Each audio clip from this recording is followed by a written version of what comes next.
Hello, and welcome to another episode of Lectures of Fallen Wisdom. Today we're going to talk about the focus shield. Now, being focused is your greatest shield against any kind of disease and any kind of bad energy as well. Disease can come in many forms. It can come in like as an emotional jolt from somebody else's negative energy, or it can come in the form of a virus, or it can come in the form of just sneaking in bad energy of some sort, and it can really insinuate yourself into and it trips you up. But what is focus? Is it just attending to a particular thing, or is it just a state of being? There is a certain amount of focus when you are focused on something in particular, but in many ways that is a distracted form of focus because you're not focused really around anything else except that thing. So actually everything else is out of focus. Focus in this sense, in the sense I'm talking about, means you're present in yourself. Now there's different techniques you can take, you can do to keep yourself present in the moment. But one of the best is using your face and understanding that your face is an instrument, is a key instrument of focus. So when you, if you can squint in a certain way and create a small line between your eyes, that is the focus state of the eyes, okay? And while you're doing that, take your tongue and put it at the roof of your mouth as though you're saying an N sound. N as in Nancy. And keep your tongue there. Keep a crease between your eye and keep your tongue up against the roof of your mouth, the focus state of the face. Anytime you find yourself losing focus, feeling kind of unfocused, do that to your face. Squint, bring your brows together so that there's a line right above your nose, a crease. And at the same time, put your tongue up against the roof of your mouth and just kind of hold yourself there and take deep breaths. If that's the focus state. Now that's what your face does when you really are focused. So you can kind of backwards engineer it by doing that. And the focus state, if you just kind of go back to it constantly, first of all, it will pump bliss into your system because focus is bliss. It's just that we sometimes get so distracted that we don't end up focusing enough to get the bliss. But if you just make your face kind of do that, it just sort of commands you to be in the moment. It commands you to be present and to focus on where you are and to say to yourself, this is now and I am focused. Now people whose faces never even get that crease, and you can kind of see the different people, like whether they have naturally a crease between their eyes or not, and those are generally the more focused people. But whatever level of focus that you get, there's always moments of unfocusedness. You know, when you're tired and you're a little bit depressed, that's the unfocused mind. And that mind is susceptible to all kinds of things, all kinds of sicknesses, all kinds of viruses. And it's not good to leave your mind billowing in the winds of unfocused thought. And I've talked about this before, just aimless thinking. What this little brow move does, this thing that you can do with your eyebrows and your tongue, is it sort of just cinches your face together so that you remember that your aimless thinking needs to stop. That is what focus is. Focus is, okay, it comes about when there's a lion after you. Nothing else matters except the moment to get away from the lion. That's focus. But you should be able to have that focus when there's no lion.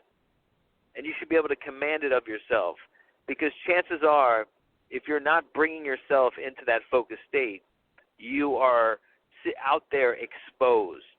And I did one of my first podcasts I did is the question of exposed. Are you exposed?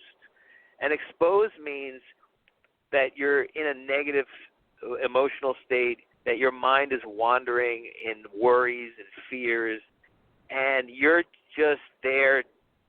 You're not feeling very well. So just the slightest discomfort or inconvenience will fly you into a bloody rage.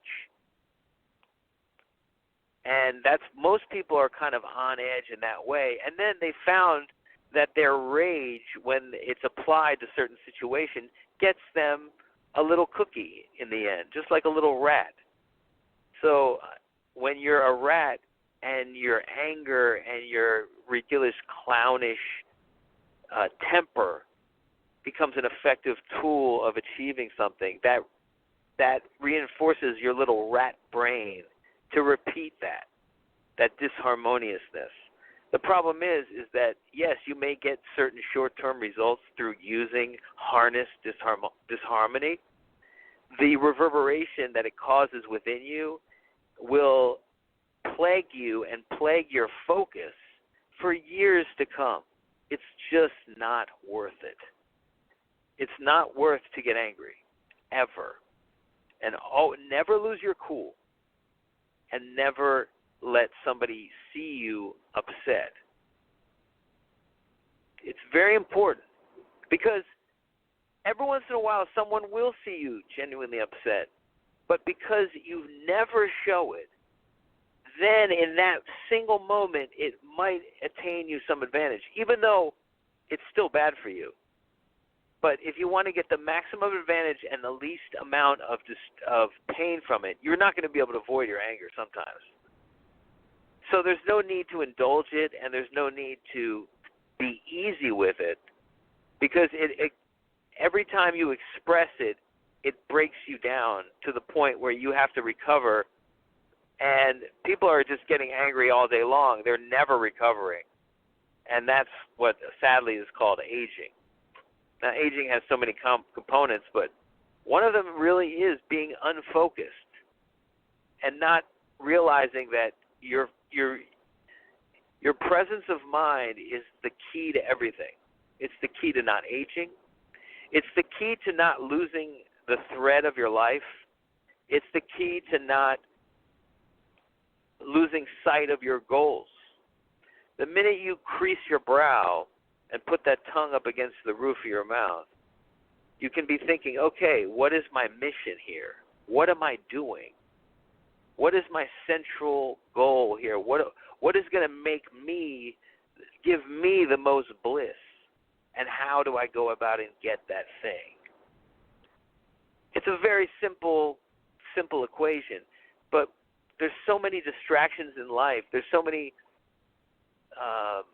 pleasures we get from helping others that we forget that those are like fumes of pleasure. We're essentially living vicariously through others to help them. But when we go after our own pleasure, fundamentally, like, what is it going to make you feel good about yourself? That should be your goal. That should be your focus. That's what should be your focused on. Now, when people are lazy, they go to helping others as the thing that makes them feel good about themselves. But then, ultimately, they become a slave to other people. And other people are perfectly willing to use them as slaves. Because, hey, you're doing it for me. I like it. I like you being my slave. They're not going to say no to that. You're working for free. Why would somebody say no to that?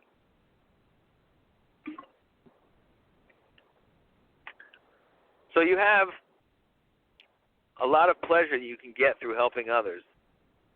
But if you just use that as your pleasure-seeking tool, you're just going to be helping people all day long, and you're never going to get to the real thing that's going to make you have real bliss. Yes, giving bliss to others gives you bliss, but it's a cheap way to get it. The real master uses his focus to get it for himself so then he can actually have more power to give to others, more resources to give to others, more emotional resources, more positivity. Positivity is something you have to grow within your own heart so then you can give it to others. If you're constantly helping people, you're depleting your own positivity for the sake of helping somebody else, and that's going to make you negative, and therefore you're going to be less able to help them in the future. In fact, you're going to get resentful of helping them. And you're going to think, hey, this person doesn't appreciate it, and like you're going to seek appreciation, and you try to seek some kind of reward from them, like because you've been helping them as a volunteer, and you think that they should actually give you something in return. Well, that's just not what helping is about. Helping is supposed to be selfless, and that's actually where the pleasure comes from. So the minute you start expecting rewards from it, it's no longer a fun thing. It's more of a transaction, and you feel cheated and all range of bad emotions that come out of it. You need to carve out, and that's what your focus is. You know you're exposed if everything you did in the last few days was for other people and nothing for yourself. And the only time that you found time to do something for yourself, you just vegged out on something. You watched some TV and you just kind of vegged. You didn't really try to do anything that was going to further your own pleasure. In fact, you just sat yourself in a kind of waiting room and waited for the beck and call of somebody else who needed your help. That's how a lot of people are living. It's very good people. Everybody, these people are saints that help people. But it can also become an addiction, and it can also become an end to itself to the point where you completely lose yourself. Gurdjieff, a very good writer that everybody should read, though I don't entirely understand a lot of his writing, but one of it is the idea of non-existence. You can become so other-tuned, so tuned to others and their needs that you lose your actual existence. All you are is their little helper, and they're the person that they call when they need something. And yes, they appreciate you, but ultimately they appreciate you more as a slave than as a person. And that's your doing. That's not their fault. Don't blame them. Don't get angry at them. You've created this monster. You've created this monster by feeding on their pleasure instead of creating your own. And that is the whole essence of helping people, that a lot of people, the bad cycle that they get into. And it becomes very resentful. It becomes very tense sometimes because you are actually frustrated that you have to help this person so much, but you've made them reliant upon you. You're like this drug dealer giving help, and then your help becomes their drug. And then you become an angry drug dealer who doesn't want to hear from them anymore. Give up the drug business, man. Stop trying to drug other people. That's their responsibility. You got to drug yourself. You got to drug yourself by applying your focus to what's going to make you fleshed out into a human being that you can admire. And if you just see yourself helping others all day long doing nothing but that, and then when you get any free time just fucking off and doing nothing, waiting for the next person to call for your help, yes, you're a very good person, but you're not going to be fulfilled. And you're not going to be a very pleasant person to be around. You're going to be lost. Remember, when you're not being creative and focused in a way that makes you impressed with yourself, you're aging faster, you're filling with rage, and you're resenting others. That comes from not being focused. That's the exposed state. And by not focusing in on what it is how can you improve yourself in a way that you would be impressed with? That's what your goals are. Your goals aren't making money. Your goals are actually self-improvement to the point where you're like making real progress and you're seeing the progress, And there's no argument about it. And you can take whatever realm you want to take it in, but you must be making some progress in some realm, or you will be very angry. You must be developing yourself into a better human, a better version of yourself at every turn, and you should be anxious to take those steps. That's what focus is. Unfocusedness is running away from that responsibility, trying to do anything to distract yourself from that responsibility, coming up with ridiculous nihilistic theories about why that responsibility is futile and ultimately absurd because the universe is meaningless. All those stupid philosophical bullshit, existential, Kierkegaard, Dostoevsky, despair, all that is pure unfocused bullshit. Because unless of course you're going to be in despair if you're not making progress on things that you think would improve you, would make you into a more survivable human, a more canny being in this world, in this physical world that our spirit has only recently started to inhabit.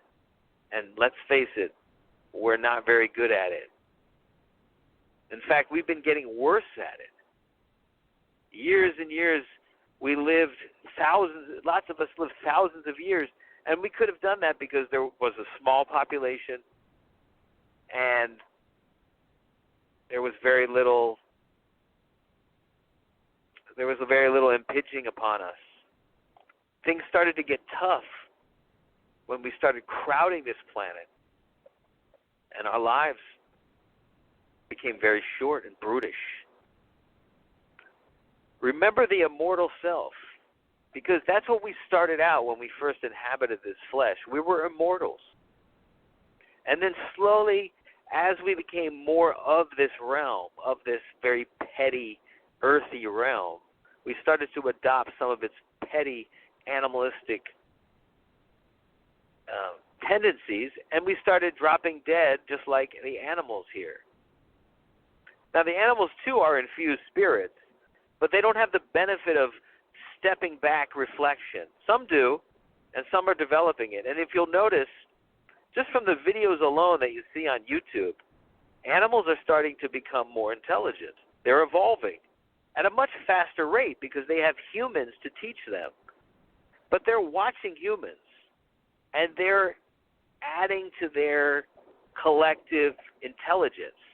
So the birds that have been around humans for a long time are much smarter than the birds that came before humans.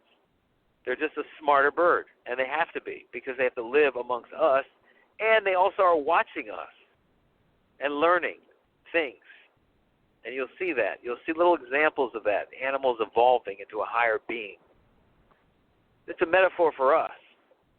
You should be involved. Your job here is to spiritualize this matter, to bring this matter into the God realm instead of it dragging your God self into this matter realm.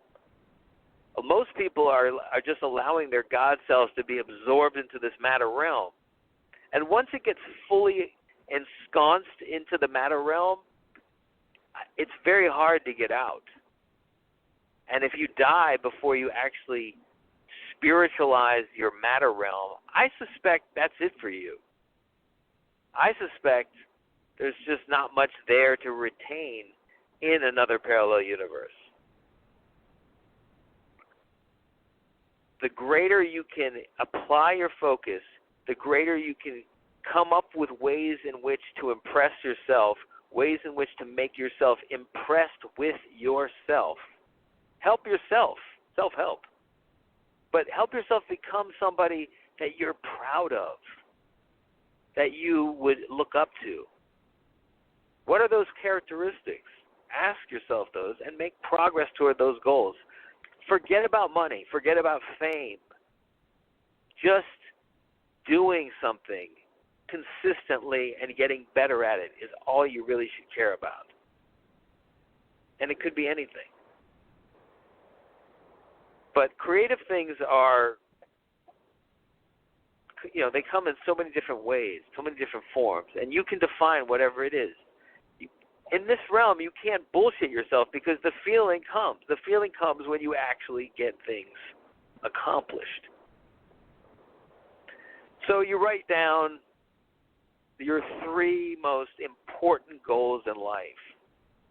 That's going to be your 3 fucking focuses. Like, that's going to be, you flip through those, and when you make that face, when you crease your brow, and you put your tongue up against the roof of your mouth, and you take in deep, deep breaths, and you let your mind think about it, you're thinking about 3 things. The 3 most important things that you need to do to keep the bliss going. And the only way somebody like us, who's been grown up in this realm of never being satisfied with ourselves, hey, we've been inculcated with this sense of grievance with ourselves, with this sense of dissatisfaction with ourselves. And that's something I've talked about it, and I've said, it is bullshit. Like, we shouldn't really be living that way. It's a recipe for disharmony and unhappiness. That's true, especially in the exposed state. But until we can untie that knot completely, and I haven't found the solution completely to do it, it can be used as a vehicle. Okay? So we have this tendency to be dissatisfied with ourselves. We have this tendency that if we're not making progress and we appear stagnant to our own minds, that we're not going to be happy with ourselves. In fact, we're going to be quite depressed.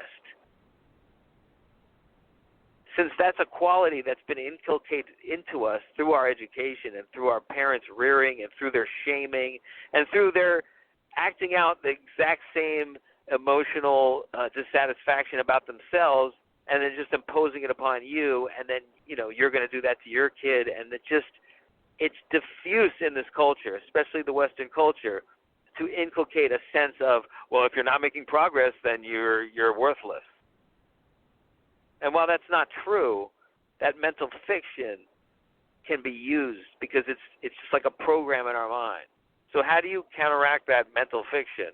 Well, you have to stay ahead of it with a focus on 3 areas of your life where you think you could make the most change in the way that would most impress you. And it just could be like doing something that you think you should be doing and making progress towards actually doing it. And I'm being very vague because I don't want to put any ideas in your head. You know what it is. You know what you should be doing. You know what, if you did do it, would make you feel the greatest. But because you fancy yourself this selfless, harmonious saint helper of everyone, you're going to be the last on the list. Anytime someone's calling, you're there to run, because guess what? That's your procrastination from your goal. That's your inability to commit because for whatever reason, I think it's a misplaced understanding of where you're supposed to be, what you're really supposed to be doing here. You're not here to be just some saint that helps people out. You're here to create yourself into a God on this earth. What does that mean to you? What would a God do here that these petty humans wouldn't do?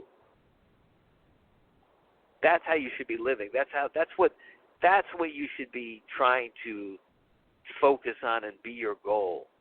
How do you be a God on earth? Because you are a God. You just haven't realized your powers. You haven't even tapped into you don't even know the instruction book. You have no idea the kind of power that you have in this realm. It looks limited, but it's every bit as unlimited as the realm we came from. In fact, it's even more unlimited because we're operating 2 realms now. We're operating a spiritual realm and we're operating a physical realm. So we've expanded the universe by dropping down into here. If we then just become land creatures and completely cut off the spirit after we've come down here, then we would just be cutting again in half our perspective. We're expanding the universe. That's why we came here. Everyone's like, where did the gods go? Where are the gods? You know, the gods that used to be talked about in the mythologies, they came down here. They inhabited human bodies. And that's what's happening now. We are going to inhabit many, many more bodies, and we're going to spread across this physical universe, which essentially is an atom. We are inside an atom of a much larger universe, and it just goes on, and there's just so many layers and sizes. Like, we're inside the body of a being right now. We're a molecule inside of a body of a being. And that molecule is as big to us as our entire universe.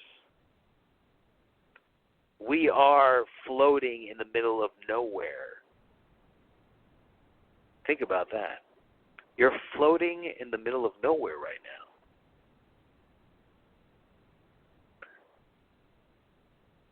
You're just floating. So, I don't know why that always kind of puts things in perspective. Just come back to that. Just come back to the fact that you're God. You were brought here to spiritualize this realm and to spiritualize this body to the point of making it no longer obey the laws that are here, to actually change the dynamic here in a way that looks like a miracle from the perspective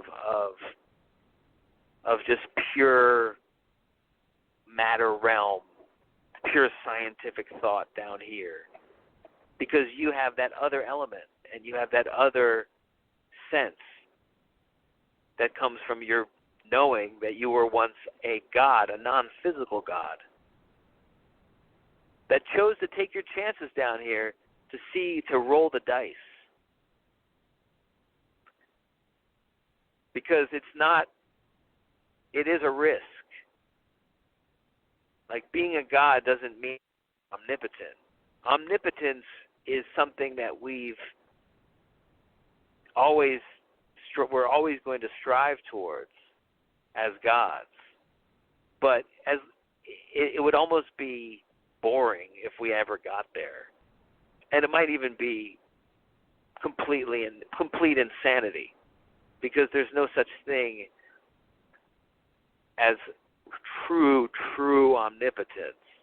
It's a concept, not necessarily something that you could arrive at. But of course, we're always striving. And one of the things that you really want to try to cultivate is just to be as positive as you possibly can to as many people as you possibly can. And really never try to lose your temper with anyone. That is one of the main keys to focus, because the minute you lose your temper, there's all this kind of mental backtracking that has to occur in the mind to justify it, to explain it, to deal with it. And as advantageous as it might be in the moment to show a little flare of anger, the damage you're doing to yourself and to the other person is like akin to beaming them with high levels of radiation from X-rays. It's an aging factor. It's not good. And you get punished in this realm. In the physical realm, you get punished. The physical realm is very karmic. Remember that. It's much more karmic than it was back when we were just living as spirits, because everything has such harder consequences here. Pain is a much bigger factor in the physical realm than it ever was in the spiritual realm. Because not only do we have emotional pain, which feels physical, we also have physical pain, which then translates into more emotional pain. So the pain factor here, the risk we took, and just in terms of just the pain that we have to endure to be spirits in this physical realm. It was very brave of all of you to come down here and do this. Don't make it worth nothing.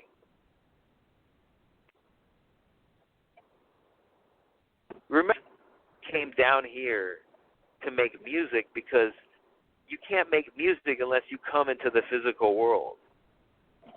So that's an area where if you do make music, you will be blessed by God, because by the God, so there's still gods up in the upper echelons that didn't come down, that are still kind of manning the fort and helping us out, and all they ask for us to do is play them a little music. And if you can write some music of your own, they will love you for it. So all you musicians out there who aren't producing, who are just waiting for the perfect thing to come along, they'll take anything. They can't make music. They like elevator music up there.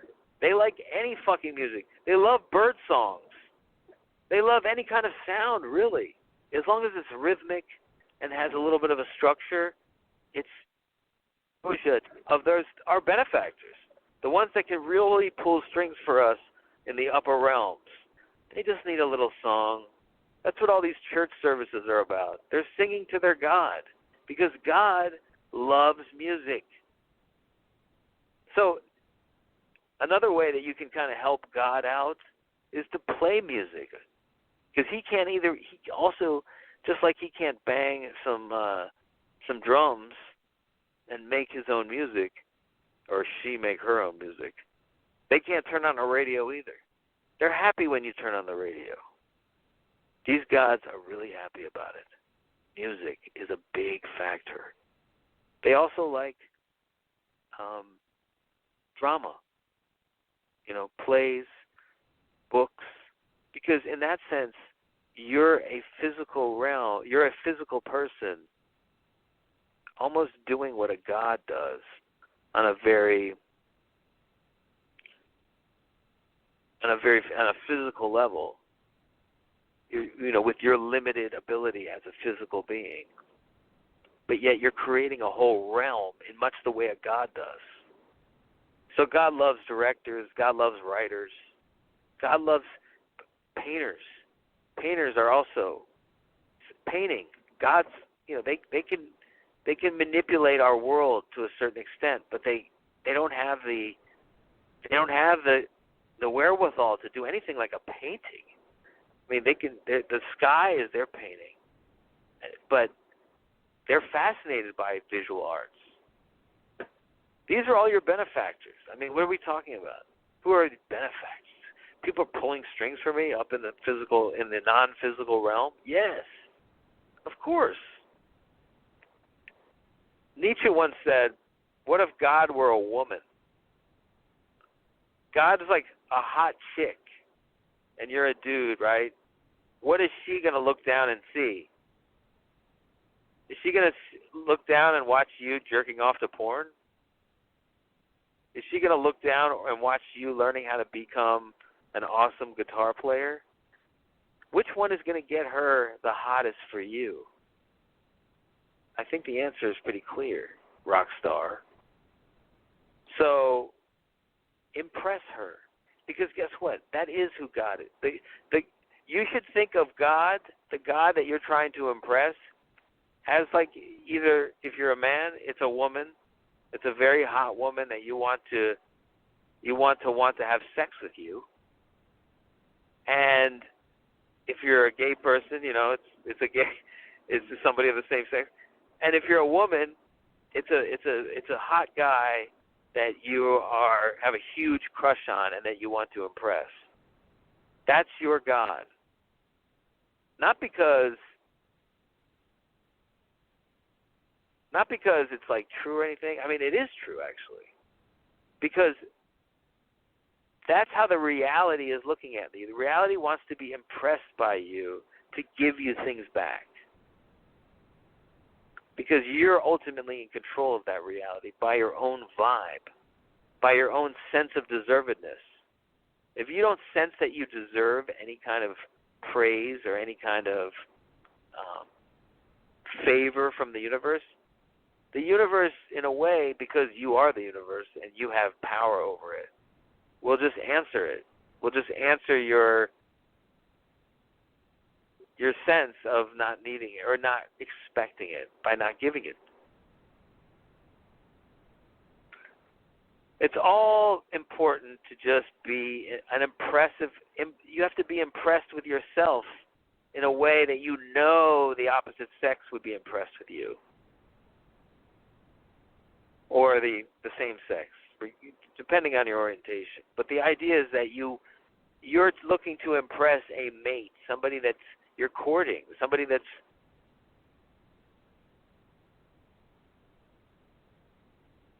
so you have to look your best, and you have to, and at all times you can't let yourself go. Just because you're like shut in indoors, you're still making yourself pretty for your benefactor. Your benefactor is your real husband, wife. They were talking about, like, a lot of times they would talk about Jesus as being like the true husband of the woman. And there's a certain sense of truth to that. But it's more sexual than that. It's more like courtship than it is about spirituality. You're courting the God. So you should always like live as though the woman of your dreams has a pair of binoculars pointed at you at all times, watching what you're doing, seeing you making progress, seeing you becoming more and more impressive to her, making her more and more horny for you. That's where your focus is coming. That's where so it's like, what's going to impress her? Is it going to impress her that you watched 50 seasons of Mad Men on Netflix? I don't think so. Is it going to impress her that you sit around all day and like just surf the web and read articles and just fuck around, watch the news, get angry, tweet, go up on Facebook, just fuck off all day long, not really making any kind of progress towards like the kind of person you would like to turn into, the kind of person that she would date? Even a girl that likes you today wants you to evolve into something better tomorrow, or else she's not going to like you anymore tomorrow. Women and men too don't like stagnant people. And a lot of people, they get into relationships and they become stagnant because, well, they've already gotten the mate of their dreams. But then you're pissing off the spiritual mate. She gets very bored, and then she starts not wanting to do favors for you. And then she starts wanting to fuck with you. Becomes very mischievous. So, these are the tenets of focus. The crease among the brow. The tongue on the roof of the mouth. The deep breaths. The focus on three main areas of self-improvement and what you're doing. And every moment that you get to yourself should first take steps in that direction before you have any permission to fuck off and just enjoy life a little bit. Because your true enjoyment first comes from a sense of accomplishment, that you're moving in the direction of the God on earth, that you're moving in the direction of the man who is going to get the girl of your dreams hotter than hell for you and your body. So that means exercise. That means keeping yourself healthy as anything. Keeping yourself looking good even when nobody's looking at you. And making sure that you're improving in a way that impresses you and you know would impress the man or woman of your dreams. Keep focused, friends, and none of this will ever touch you. None of this negativity, none of this rancor, none of this unhappiness. You will be a blissful person, and you will be able to help anyone very easily without a moment's effort. That's all I got right now. Goodbye.